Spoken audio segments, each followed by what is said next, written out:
El Colprosuma nació en la lucha y vivirá en la lucha por la defensa de los intereses del magisterio y el pueblo hondureño.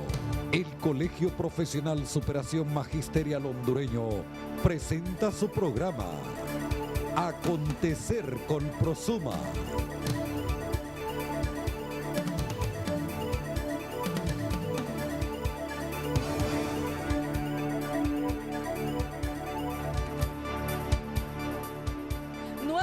Central Ejecutiva del Colprosuma dijo sí juro durante toma de posesión. Eminente preocupación de organismos de derechos humanos por pésimas condiciones para inicio de año escolar. Artículo 222. Cancela nombramientos permanentes para docentes. Docentes no piden aumento, exigen un reajuste salarial. Entérese de esto y más aquí en su programa Acontecer Colprosuma.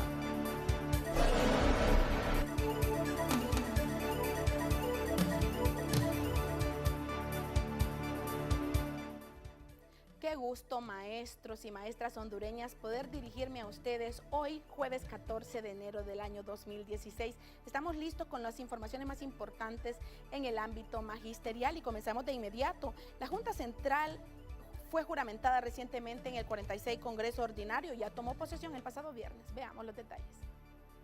El pasado viernes 8 de enero se realizó el acto de toma de posesión de la nueva Junta Central Ejecutiva del Colprosuma, misma que había sido juramentada por el Pleno del 46 Congreso Ordinario del Colprosuma, realizado en el mes de diciembre. Aquí el ratificado presidente, profesor Elías Muñoz Varela, se dirigió a los docentes asistentes.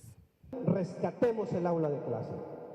Miren, no podemos abandonar el magisterio. El aula de clase, ese templo, debemos potenciar el templo de la enseñanza, tenemos que ir al aula de clase. No se puede defender la educación pública en la calle, la educación pública se defiende en los centros educativos. Regresamos a los centros educativos. Los maestros que integran la nueva Junta Central Ejecutiva han expresado su compromiso y agradecimiento con la base que depositó en ellos esperanzas de mejoras. Hoy, en nombre de la Juventud Colprosuma, que son los actores que me tienen en este espacio, decirle gracias a todos el magisterio Colprosuma a nivel nacional por el apoyo y por darme la oportunidad de asumir este reto.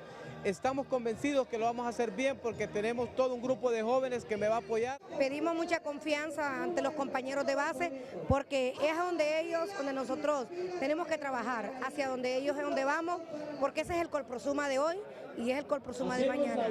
¿Qué nos espera? Lógico, un compromiso con nuestros compañeros, el compromiso de dirigir y conducir la organización hacia un futuro, hacia un puerto seguro. A la vez que se aprovechó la oportunidad para realizar la toma de posesión de la seccional número 1, en la cual asumió su cargo como presidenta la profesora Esterlinda Garmendia Andino. Recibo una seccional con grandes retos, compañeros, principalmente en lo gremial y en lo económico, debido a la represión en que nos ha sometido este gobierno, pero lo hemos aceptado, porque estamos seguros que con la nueva Junta Central Ejecutiva, encabezada por el profesor Elías Muñoz, trabajaremos de manera incansable para fortalecer la unidad de nuestra organización, el crecimiento de su membresía y mantener su solidez financiera. Debemos mencionar que el evento estuvo respaldado por expresidentes de la organización y representantes de diversos colegios magisteriales del país.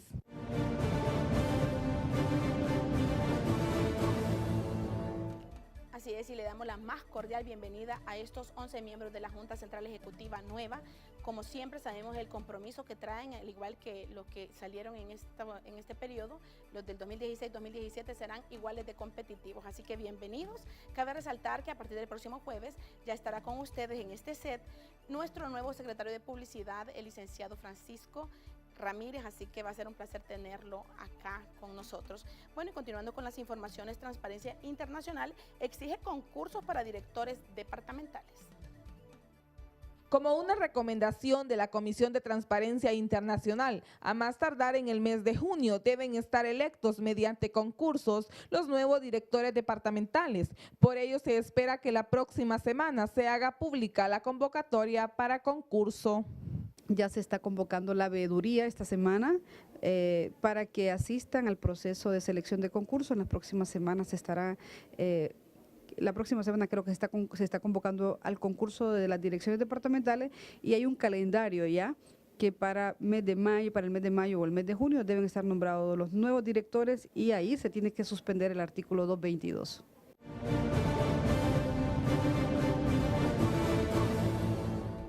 Y los padres de familia protestan porque exigen que se abran los concursos porque para nada estudiaron sus hijos si no tienen una plaza en el sistema educativo del país. Padres de familia acompañan a sus hijos a la Dirección Departamental de Francisco Morazán en busca de recibir una oportunidad para poder optar a una plaza en el sistema educativo público del país. Acompaño a mi hijo para que ingrese papeles para que pueda optar a una plaza en el sistema educativo. ¿Les han dicho que van a haber concursos? Pues les han dicho que van a haber concursos. Él, la verdad, está ingresando papeles con un concurso viejo, ¿verdad? Que está vigente porque no ha habido otro nuevo. Esperamos a ver que se presente la oportunidad. ¿Verdad? De igual forma hacen el llamado a las autoridades para que reabran el proceso de concursos para plazas docentes. Hacer el llamado a las autoridades de la dirección departamental para que abran un concurso. Hay bastantes jóvenes que se han graduado últimamente y que no pueden optar a una plaza en el sistema educativo porque no hay concurso vigente, ¿verdad? Para ellos. Y hay espacios, ¿verdad?, donde puedan ubicarse esos muchachos.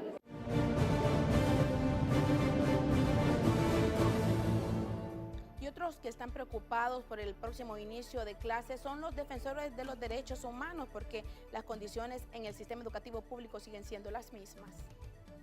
A pocos días de dar inicio el año escolar 2016, representantes de derechos humanos manifiestan su preocupación ante el poco interés de las autoridades de educación por mejorar el sistema.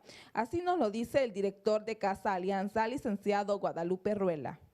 Hay varios factores, en principio la pobreza, también la violencia, a veces el poco acceso que hay, ¿no? El gobierno ha invertido muy poco en los últimos años en ampliar cobertura educativa y la población ha ido creciendo, entonces ya no se logra cubrir la demanda. Y aunque a nivel primario todavía hay una cobertura aceptable, a nivel secundario la cobertura es realmente muy escasa, es decir, de cada 100 niños que salen de educación primaria, solo 34 encontrarán cupo para educación secundaria. El gobierno no está invirtiendo ni en ampliar cobertura ni en mejorar la calidad. Entonces, toda la carga educativa está cayendo sobre los docentes. Otro tema de gran preocupación para estas organizaciones de derechos humanos son los menores que debido a la misma violencia que acecha al país o a circunstancias diversas pierden a sus padres y tienen menos posibilidades de acceder al sistema educativo. El nivel de violencia es terrible, ¿no? Y cuando algunos niños quedan huérfanos, generalmente alguien del núcleo familiar, tíos o abuelos, apoyan. Sin embargo, se encuentran con que no hay recursos para poder apoyarlo del todo. Entonces, algunos niños van a sufrir y quedar sin educación. Solo en el 2015, por ejemplo, unos 15.000 niños salieron del país, unos 7.000 lograron llegar a la frontera con Estados Unidos, otros 7.000 fueron deportados desde México. Y la mayoría de ellos huyen porque no hay estudio en Honduras y porque hay mucha violencia.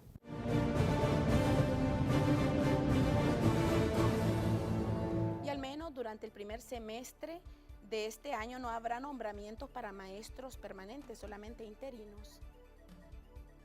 Según oficio 0047 que la Subdirección General de Talento Humano Docente, Escalafón, envió a las direcciones departamentales y directores de centros educativos, hace saber que en cumplimiento del decreto legislativo número 168/2015, publicado en el Diario Oficial La Gaceta el 18 de diciembre de 2015, en su artículo 222, no se harán nombramientos permanentes. Así lo explica la licenciada Yesenia Martínez, subdirectora de la misma.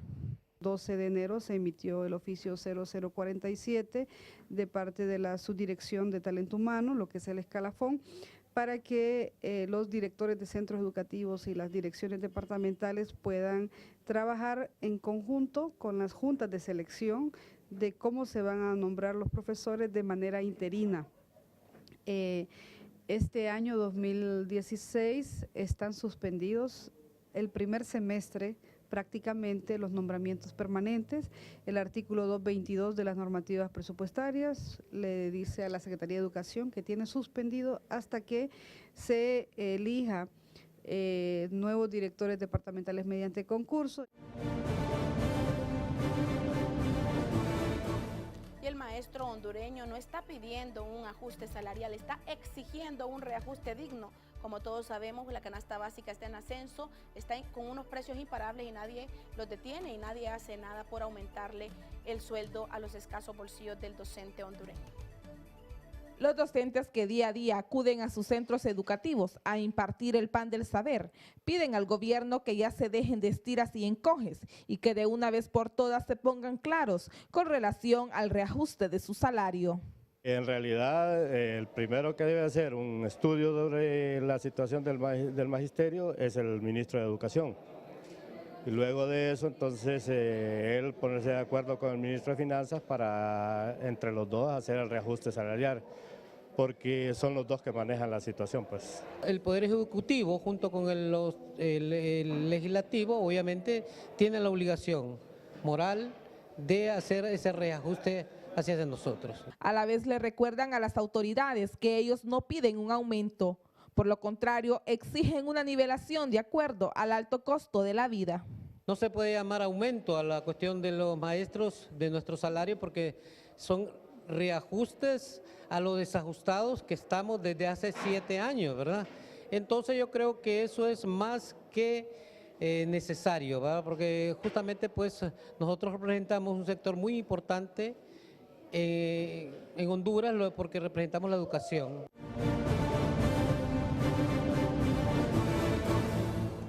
Los costos de los uniformes, el material escolar tienen muy preocupados a los padres de familia, por eso exigen que esos precios se mantengan en las mismas condiciones y no sean elevados.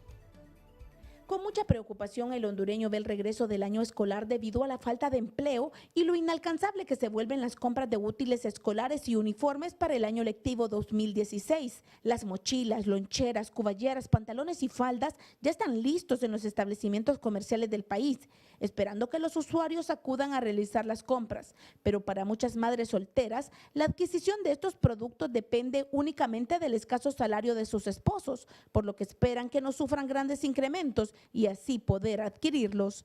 Ojalá Dios quiera, ¿verdad? No suba el precio de los útiles, porque usted sabe, en este país vivimos pobres, somos personas de cortos recursos y necesitamos que bajen los útiles. Ojalá que los cuadernos, los lápices, colores y todos esos detalles sean a bajo costo para que la gente, pues, acuerde que hay mucha deserción escolar a raíz de que la situación económica está bien difícil y hay que facilitar, pues, el acceso a comprando a bajo costo los útiles y otros materiales didácticos. Este gobierno realmente se ha alejado de todos los problemas sociales que hay y pues no les interesa regular este tipo de útiles escolares porque realmente no les interesa, ¿verdad? La población, especialmente a los escolares. Según este ciudadano, en Honduras deberían regalarle los uniformes a los niños más pobres, ya que en ocasiones por esta razón hay deserción escolar, porque no cuentan ni con lo básico. Al mismo tiempo hace un llamado al gobierno para acabar de una vez por todas con la persecución que le tienen al docente hondureño. El gobierno ve al maestro como un ente político y que hay que perseguir, cuando ha sido uno de los gremios que más ha demostrado al pueblo hondureño cómo conseguir aumentos, cómo buscar unas condiciones de vida a través de sus movimientos, y hoy lo tienen reprimido el magisterio. Ojalá que les den aumento realmente y que les paguen. Es increíble que muchos maestros no les han pagado el aguinaldo, los últimos meses del año. Es parte de una política realmente nefasta y retrógrada del gobierno, ¿verdad? Buscar la persecución y la represión económica a los maestros, cuando ellos realmente han formado, casi todos los jóvenes que hemos estado, ya las personas mayores, hemos estado en la escuela pública, en los colegios públicos.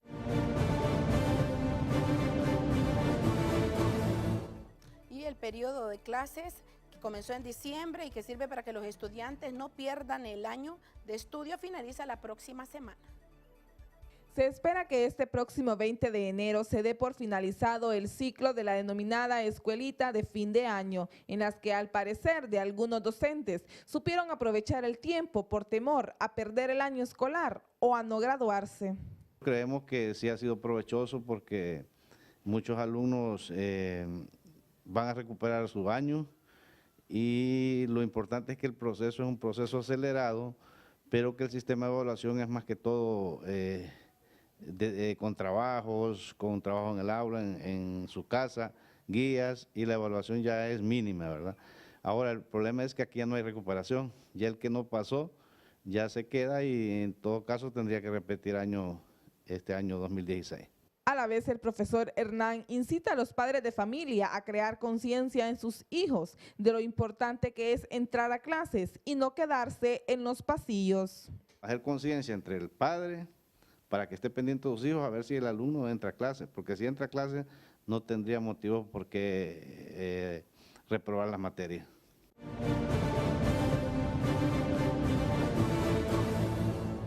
Así la oportunidad es para que los jóvenes aprovechen el tiempo y no anden haciendo otras cosas que nada les deja de beneficio, así que a estudiar este año que ya comienza para ustedes jóvenes. Bueno, y a continuación los dejamos con un importante bloque informativo. El Departamento de Evaluación de la Secretaría de Educación, Denis Cáceres, dijo que 3.000 docentes de todo el país serán evaluados en el mes de febrero en materia digital, esto por parte de la UNESCO. El informe con los resultados aparecerá hasta en el 2017 y en la misma están participando varios países latinoamericanos. Sin importar que el gremio magisterial se encuentra gozando de unas merecidas vacaciones, esta semana realizaron un plantón frente a la Secretaría de Finanzas debido a la irresponsabilidad de las autoridades competentes de no realizar en tiempo y forma la cancelación de sus salarios del mes de diciembre del año anterior. Los docentes argumentan que han cumplido y que es hora que cumpla el gobierno. El sector obrero del país se mantuvo firme y defendió el acuerdo trianual que habían llegado en 2014, ya que según este acuerdo el incremento salarial debe oscilar entre 5.5 y 8%, según la actividad y el personal de cada empresa, por lo cual ha quedado ratificado el aumento al salario mínimo.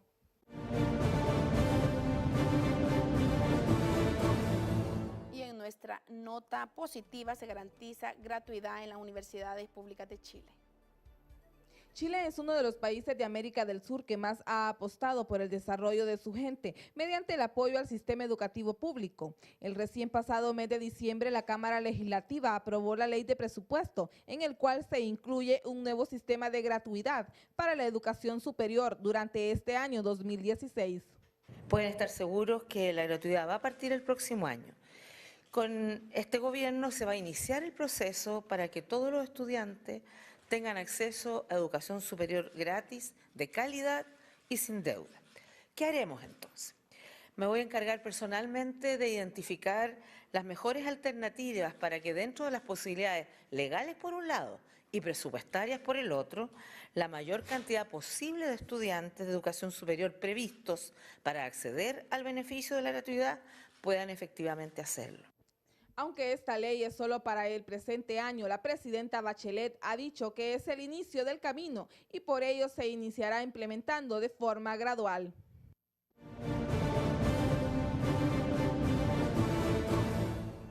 Y tenemos una invitación, la seccional número 7 de Juticalpa Olancho saluda muy cordialmente a toda su membresía, a la vez que hace pública la invitación a la ceremonia de toma de posesión de la nueva Junta Directiva, en la cual asumirá como presidente el profesor José Francisco Rivera. Seguidamente del acto de posesión se les invita a una cena bailable. La hora de la ceremonia será a las 6 p.m. en el local que ocupa la Casa Colprosuma, en la casa de Maximiliano Iscoa de esa ciudad. Bueno, y queremos agradecer la sintonía de la maestra Melania Vázquez hasta Camasca, Intibucá. Ella siempre pendiente de este programa, el número 1 en el ámbito magisterial. Así que muchas felicidades para ella y muchas gracias por sintonizarnos. También quisiera mostrar nuestras muestras de consideración con las familiares y amistades de la señora Adelina Lagos. Ella era madre de la maestra Elsie Rosibel Andino Lagos, de la seccional número 1. Ella falleció este día, así que sus restos pues están siendo velados en este momento en la funeraria Jerusalén. Así que nuestras más sinceras muestras de pesar con todos los dolientes. Sabemos que la maestra Elsie Rosibel es una maestra muy querida por la organización Colprosuma, así que nuestras muestras de pesar y de cariño con ella. Queremos felicitar, con el permiso de los dolientes, también a la próxima cumpleañera, una maestra muy querida para nosotros. Ella es Doris López, nuestra querida maestra, miembro del Tribunal Electoral, quien recientemente pues estuvo en estos comicios importantes del Colprosuma. Para ella toda la felicidad del mundo, que siga siendo tan carismática y tan querida por todos en nuestra querida organización. A continuación, los dejamos con nuestra opinión editorial. Inmediatamente después no nos cambie porque viene análisis y debate. Hoy con un importante invitado. Opinión editorial en Acontecer Colprosuma.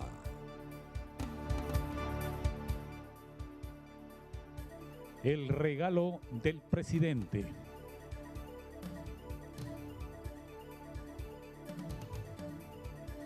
La expresión de los 3 reyes magos que traían oro, incienso y mirra era un obsequio al niño que iba a nacer en Belén.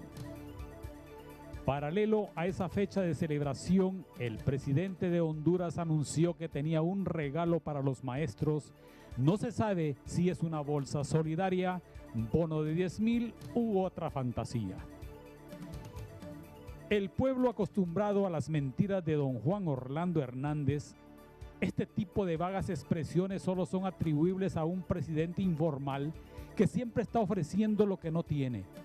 Y por eso siempre el pueblo nunca le aplaude nada, ya sean estas falsas ofertas o tal vez sean ofrecimientos reales. Todos sabemos que los solemnes padres de la patria, también llamados diputados, no aprobaron ningún presupuesto para ajustar los salarios de los docentes de Honduras. Da tristeza saber cómo el presidente, de manera arrebatada e improvisada, está haciendo ofrecimientos si el Congreso no aprobó ningún presupuesto, y entonces, ¿cómo cumplirá su ofrecimiento? El año pasado lo hizo de igual forma y no cumplió. Lo lamentable de todo esto es que no solamente le miente a los maestros, sino que también le miente al pueblo. Tal vez podríamos imaginar que le va a ordenar a la gallina clueca que reúna nuevamente a los hijos de la patria para que revisen el presupuesto y que inserten dentro del mismo un ajuste salarial para los maestros. O de otra manera, podría decirse también que el 40% del tazón va a ser destinado para reconstruir la ya colapsada escuela pública. ¿Pensará vender su jet o avión privado, el avión presidencial como lo llaman los velones que le rodean, o también el número 1 como lo llaman la torre de control? Con la venta de este avioncito se podían construir 100 escuelas, contratar 1.500 maestros, construir 4 hospitales públicos y abastecerlos con medicamentos. En fin, cada cosa que dice y ofrece el presidente siempre es una promesa que nunca se cumplirá. 7 años se van a cumplir sin que los maestros reciban un incremento salarial. El pueblo y los medios de comunicación ya empezaron a poner sus ojos y su pensamiento en la educación pública. Ahora todos están convencidos que la crisis en el sistema educativo, que se suponía era atribuible a los docentes de Honduras, era solamente por las huelgas que hacían los maestros para que justa y que legalmente se les pagara su salario. Ahora se descubre que los gobiernos siempre mintieron diciendo que los maestros eran los responsables de la crisis. Hoy, al revisar la realidad, el pueblo se da cuenta que en los últimos 40 años los gobiernos han abandonado la educación pública y de calidad al no destinar presupuesto para mantener los centros educativos al día con la tecnología pedagógica. Entonces el pueblo se pregunta cómo nuestros hijos van a tener una educación de calidad que el día de mañana les permita vivir dignamente. El pueblo se ha convencido que está trabajando con objetivos de adelante para atrás. Ahora la educación pública está peor que nunca. La mediocridad y la haraganería es el principal estandarte que impulsa a Juan Orlando Hernández en su nuevo modelo educativo, al ordenar que se le regale la calificación académica a los alumnos y que de no ser así, el maestro será destituido. Ahora, bajo cualquier explicación que hagan vagos y plebeyos, y aunque no les guste, los maestros están trabajando, pero la escuela pública está decayendo. Primero, porque no hay presupuesto para fortalecer pedagógica y didácticamente los centros educativos. Segundo, a los maestros se les adeuda salarios con atrasos hasta de 2 años y se les niega un aumento salarial. Los maestros también tenemos hijos que mantener. Todos han recibido aumento salarial. El ejército, la policía, los magistrados, los ministros, todos ellos, merecidamente o no, se les ha hecho incrementos hasta 2 veces en el mismo año. El presidente, en una de sus cacareadas conferencias, donde cantinflescamente hace declaraciones en uno de esos shows que monta con los medios de comunicación, debería tal vez de manera seria reunirse con académicos de la escuela pública y hablar de la calamidad en que tienen los maestros de Honduras y de la desgracia en que está sumida la educación pública. Pero no, al presidente de la República y al ministro de Educación solo le gusta sentarse con vasallos que siempre les da la razón. Bueno sería que el presidente dialogara públicamente con representantes académicos de los colegios magisteriales de Honduras. El pueblo no debe olvidar que las huelgas en el pasado eran para que de manera justa y apegada a la ley se pagaran los salarios y se respetaran nuestros derechos. Hoy estamos trabajando y el gobierno, el sueldo no nos está pagando. Presidente, no queremos regalos, solo exigimos que se respete la ley y no discrimine a los maestros. Defendamos la escuela pública, rescatemos el aula de clase. Porque nos asiste la razón, persistimos en la lucha. Junta Central Ejecutiva del Colprosuma.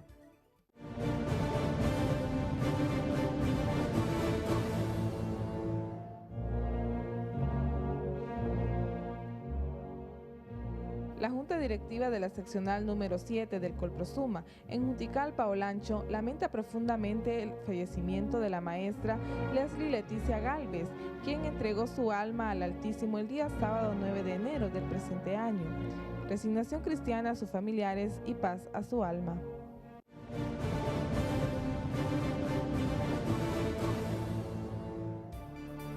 Análisis y debates en Acontecer Colprosuma. Esto es Análisis y Debate. Seguimos en sintonía, querido maestro y maestra en todo Honduras. Y hoy tengo el placer de estar acompañada del titular del Centro de Investigación y Promoción de los Derechos Humanos de Honduras, el abogado Wilfredo Méndez. Agradecemos su presencia. Muy buenas noches. Sabemos que está un poco resentido de salud, pero ha dicho presente, como siempre, a las invitaciones que les hacemos aquí en Acontecer Colprosuma. Bienvenido. Muchas gracias. Es muy agradable estar aquí siempre en Acontecer para poder debatir, para poder analizar, para poder buscar algunas avenidas de entendimiento y sobre todo para que en el sistema educativo nacional, pues que es lo más importante en una nación, además de su salud, pues podamos tener criterios comunes que nos ayuden a, como país, buscar prosperidad. Y sabemos que está a punto de comenzar el año escolar y esto nos tiene muy preocupados porque las condiciones son las mismas. Sí. Para eso lo hemos invitado para su comparecencia. ¿Qué opina usted de este próximo año escolar? ¿Cómo va a estar en comparación con el anterior? Porque vemos que las necesidades siguen intactas.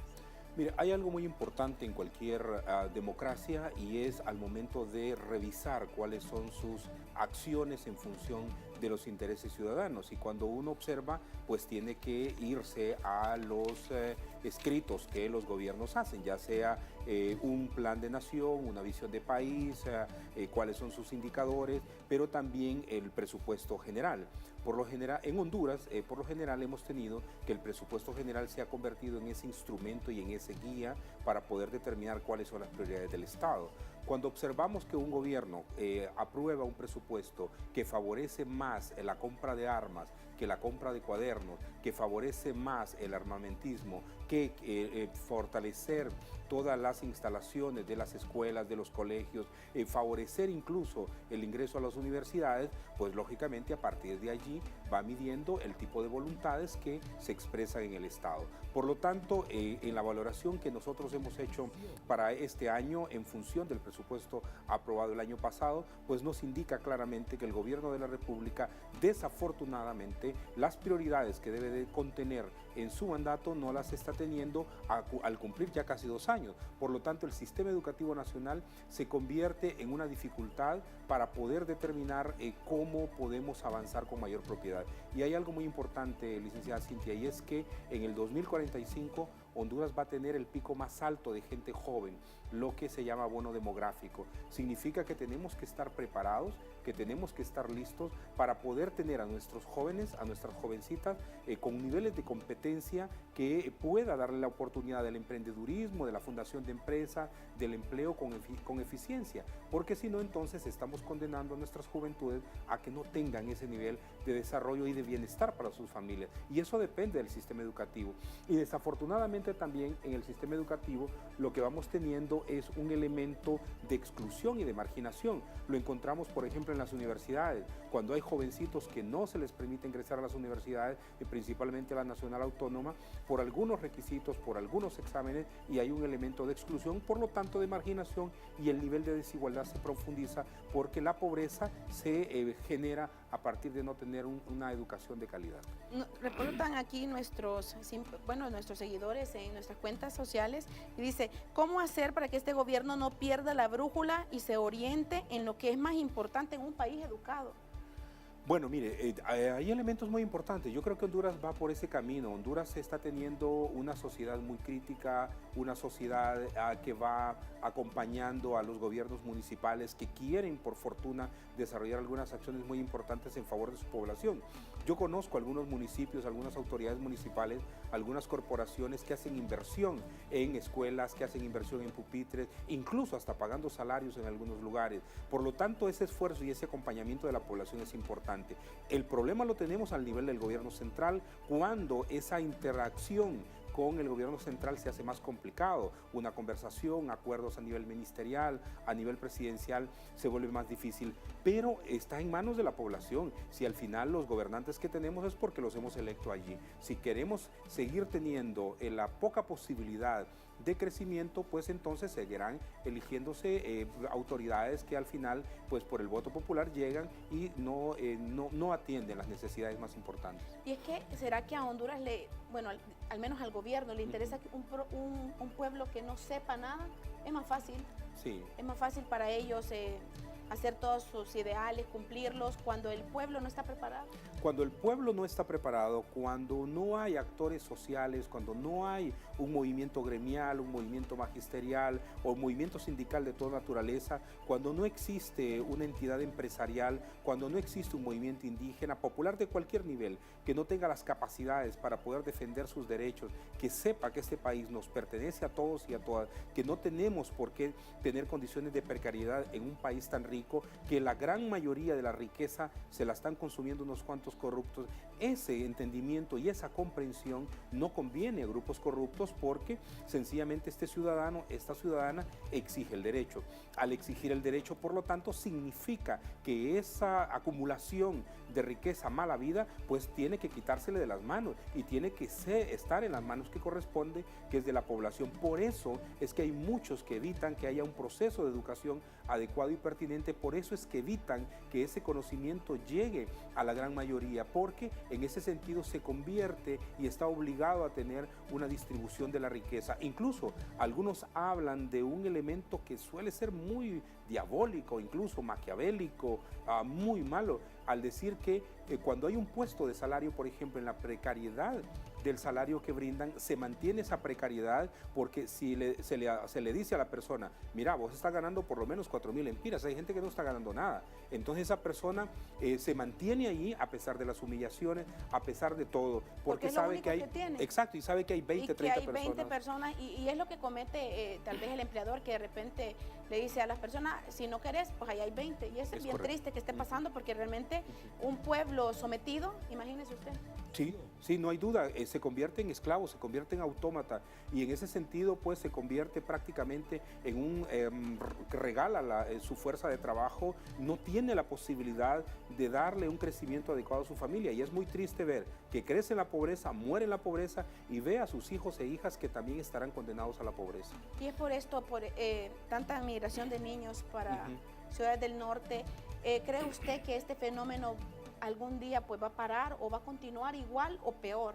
Mire, yo estoy muy optimista por lo que veo en los últimos años. En los últimos años yo veo un movimiento gremial, un movimiento sindical, veo un movimiento popular, veo gente de la micro, pequeña, mediana, incluso de la gran empresa, con una concepción distinta. Veo también una clase política que se está removiendo y nuevo liderazgo político. Yo creo que hay mucha oportunidad, hay mucha posibilidad que nosotros vayamos como país avanzando. Por eso creo que el otro año, que es un año de elecciones, es muy importante que la población se involucre, que elija a candidatos y candidatas. Hay que recordar que un servidor público es aquella persona que en efecto sirve a los demás, y no una persona que se sirve a sí mismo a costa de cualquier cosa, incluso de la felicidad de otros.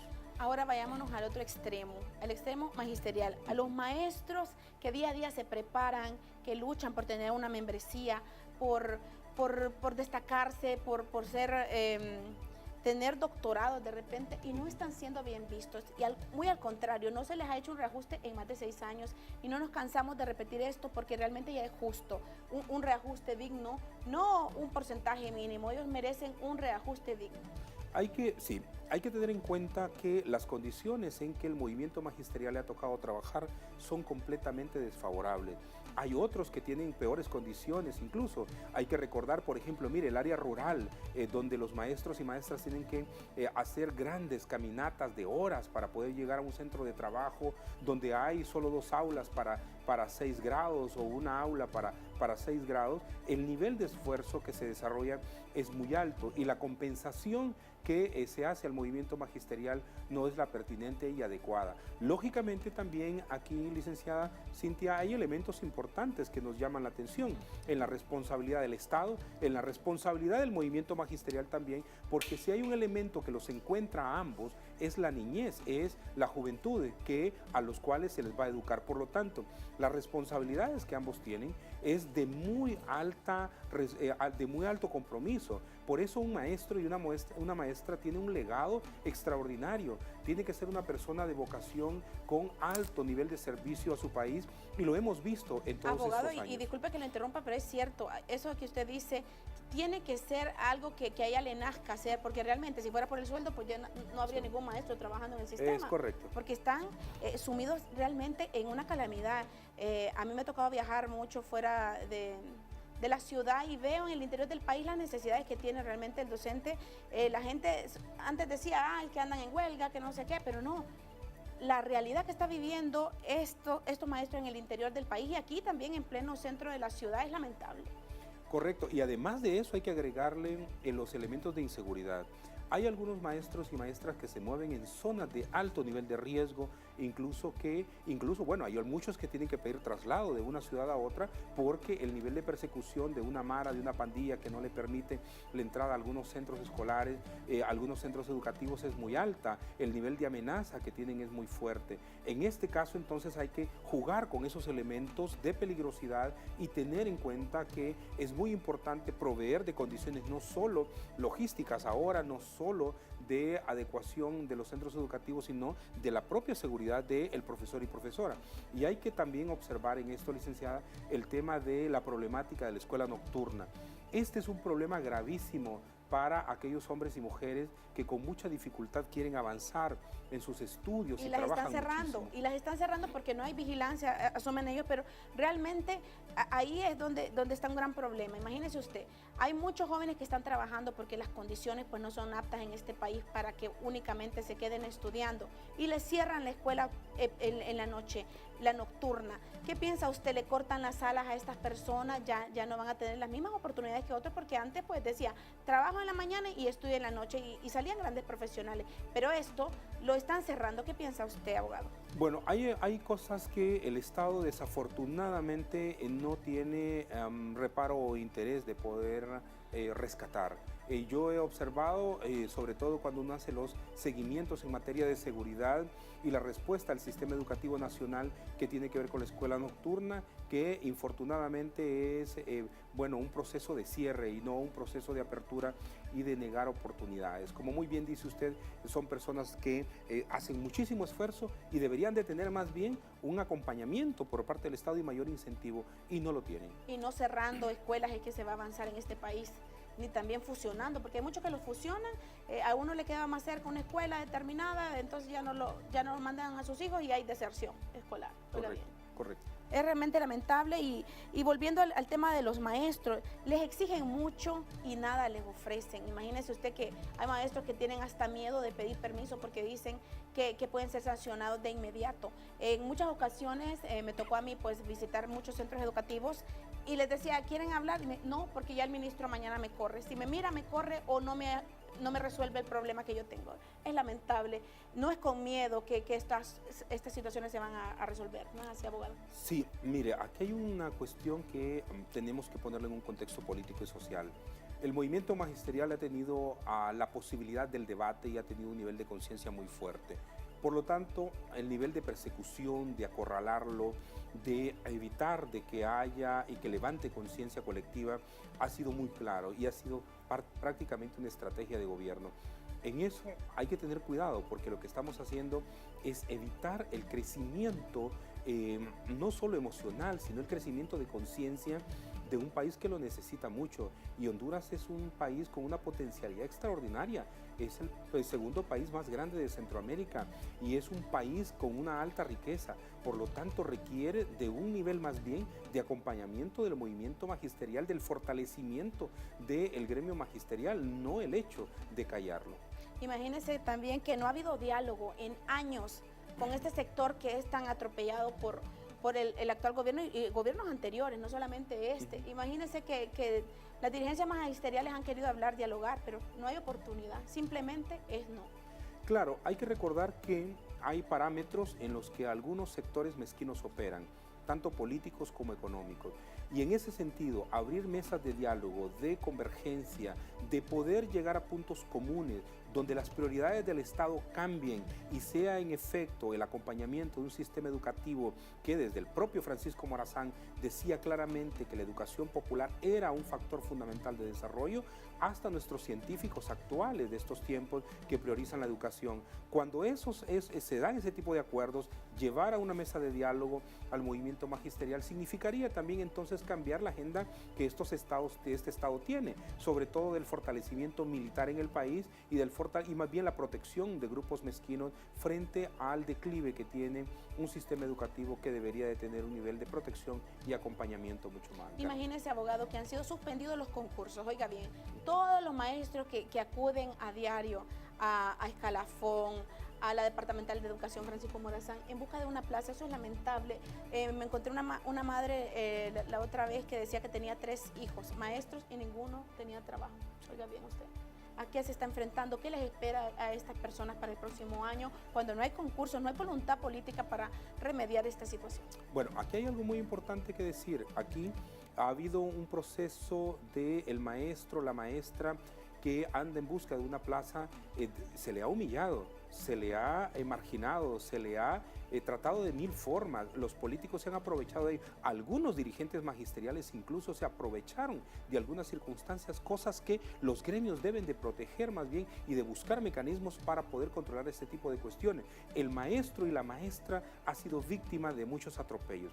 Afortunadamente hemos tenido sectores magisteriales, también dirigencias magisteriales, que han hecho una labor extraordinaria de denuncia, que han hecho un proceso de adesentamiento de estos procesos de selección. Si no fuera por eso, tendríamos unas cuestiones de mayor precariedad. Y en efecto, actualmente tenemos ese tipo de algunas situaciones de precariedad en el sistema de selección, pero afortunadamente, como le menciono, hay otros actores en la dirigencia que permiten que este tipo de abusos vayan disminuyendo. Y que esos abusos también se ven contemplados en esto de que nombrar de dedo a los directores departamentales, oiga bien, a veces no tienen nada que ver con el magisterio y los nombran solo para salir del paso y realmente que es lamentable porque no entienden al maestro, no entienden la problemática que estos acuden a diario a expresarle en la escalafón, en la departamental de educación, con la esperanza de solventar su situación.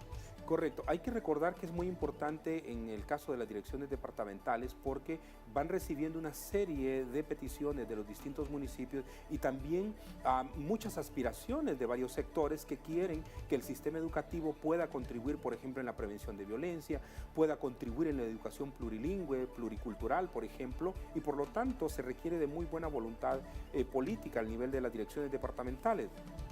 Pero cuando no tiene este tipo de disposición, lógicamente el padre de familia, la madre de familia encuentra una muralla con la cual no puede conversar y si no lo puede hacer el propio maestro y maestra de la zona, mucho menos para que un padre, una madre de familia o un jovencito, una jovencita pueda expresar sus ideas. Allí hay que tener mucho cuidado porque se requiere la armonía en el sistema educativo. Y esto no significa dejar a un lado las responsabilidades que tiene el maestro y la maestra, para nada. En eso estamos claros, pero para eso también se debe de desarrollar un proceso a conciencia del movimiento magisterial también para tener controles internos para poder cada día ser mejores. Y mire, licenciada, le voy a terminar en esta sección algo muy importante para mí. Si el Estado tiene una alta responsabilidad en la educación, los maestros tienen una más alta responsabilidad. Y en ese sentido, cuando el magisterio asume esa más alta responsabilidad, pues por eso es que sufre los atropellos del Estado, porque sabe el magisterio muy bien, la dirigencia magisterial, que tiene que estar pasos adelante del gobierno, el nivel de compromiso de los maestros y maestras. Pero si no hay un proceso de formación continua también para el maestro y la maestra, ¿cómo entonces se pretende, por ejemplo, que pueda avanzar con una educación mucho más calificada? Y es que ahí está el problema. Imagínense usted mentalmente cómo el docente hondureño se encuentra, porque a ellos les exigen, a ellos les dicen que pongan de su salario para arreglar sus aulas de clase. Imagínense usted, los textos están desactualizados totalmente, pero les exigen una educación de calidad. ¿Cómo hace el docente en estas circunstancias? Claro, hay muchas limitaciones. Es como pedirle a un maestro que enseñe francés y no se le ha educado. Y no se le ha dado la herramienta para que él estudie francés. Entonces es imposible que el Estado se imponga, por ejemplo, el hecho que el chino mandarín todo el Estado lo hablará en 3 años, pero se requiere de toda una base del maestro y la maestra con ese nivel de formación. Es imposible hacerlo, por ejemplo, en el avance de las ciencias, en la comprensión de niños y niñas con niveles de inteligencia que el maestro de pronto no lo entiende porque sencillamente no se le dio la educación para hacer un proceso de educación pedagógica en ese sentido. Y cosas incluso elementales, licenciada, como el tema de la educación multicultural, por ejemplo, plurilingüe. Ese enfoque que se debe de tener, que es básico, ni siquiera allí se está profundizando por parte del Estado. También volviendo a lo de la violencia en los centros educativos, imagínense ustedes, algunos funcionarios andan 4, 5 guardaespaldas y tal vez en las escuelas, como el caso en Talanga, asesinaron a una maestra por robarle. Volviendo a este tema porque realmente nos preocupa.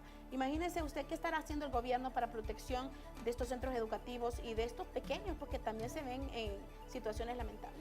Bueno, usted menciona 4 o 5 y ese es de lo más modesto. Hay gente que anda 30, 40, 50 guardaespaldas, anda unas 6, 8 patrullas, además de los vehículos que le rodean. Es una cosa absurda realmente y uno entiende que, por ejemplo, un presidente de la República debe de tener toda la seguridad que corresponda, pero hay ciertos funcionarios públicos que no se entiende ese nivel de generar todo un escándalo alrededor de personas que ni siquiera desarrollan labores de peligrosidad. Y las personas que se exponen en los barrios, en las colonias más peligrosas, no tienen ni siquiera algunos patrullajes para poder por lo menos disuadir la delincuencia en esos lugares. Y esos son los vulnerables, y esos son realmente los vulnerables. Correcto. Y los que necesitarían pues tener, imagínense que le roban un teléfono o lo matan por un teléfono.